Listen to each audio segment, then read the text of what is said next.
Friends, ఇప్పుడు మనం గమనించినట్టయితే ఇంద్రాణి పిల్లలు, అలాగే మనం చూసినట్టయితే ఈ అమ్మాయి రాజమణి ఉంటుంది కదా, మల్లిక ఉంటుంది కదా, వాళ్ళ పిల్లలు, మల్లిక అలాగే ఆ పిల్ల చెర్రి, వీళ్ళందరూ ఒకటే స్కూల్లో చదువుకుంటూ ఉంటారు కదా. ఆ స్కూల్కి సంబంధించి ఒక ఫంక్షన్ జరుగుతుంది.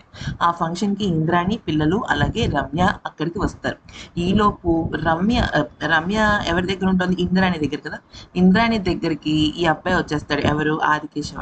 ఆదికేశవ వచ్చి ఇక ఇంద్రాణితో మాట్లాడుతుంటాడు అనమాట. అంటే పిఏగా జాయిన్ అయిపోతాడు.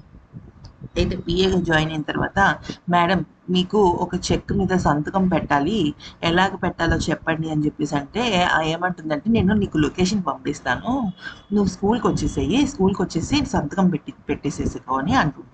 అయితే ఎప్పుడైతే కేశవ అంటుందో ఒక్కసారిగా రమ్యకి కొంచెం ఏదో ఏంటి మా ఆయన పేరు వినిపిస్తుంది అన్నట్టుగా చూస్తుంది అనమాట. అయితే ఈలోపు ఏమవుతుందంటే, సరే నువ్వు ఇక్కడైతే వచ్చేసేయి, నేను నీకోసం వెయిట్ చేస్తూ ఉంటాను అనగానే ఆదికేశవ బయలుదేరతాడు.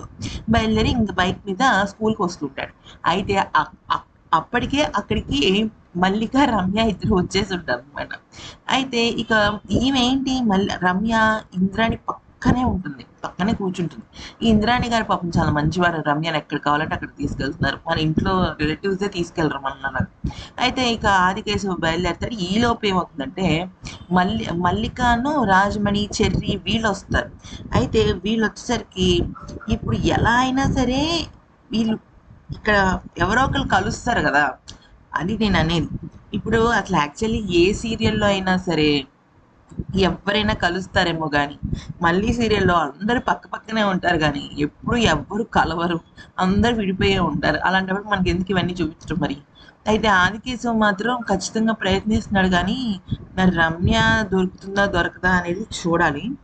నేననుకోవడం రమ్య మల్లికని చూస్తుందనుకుంటున్నా.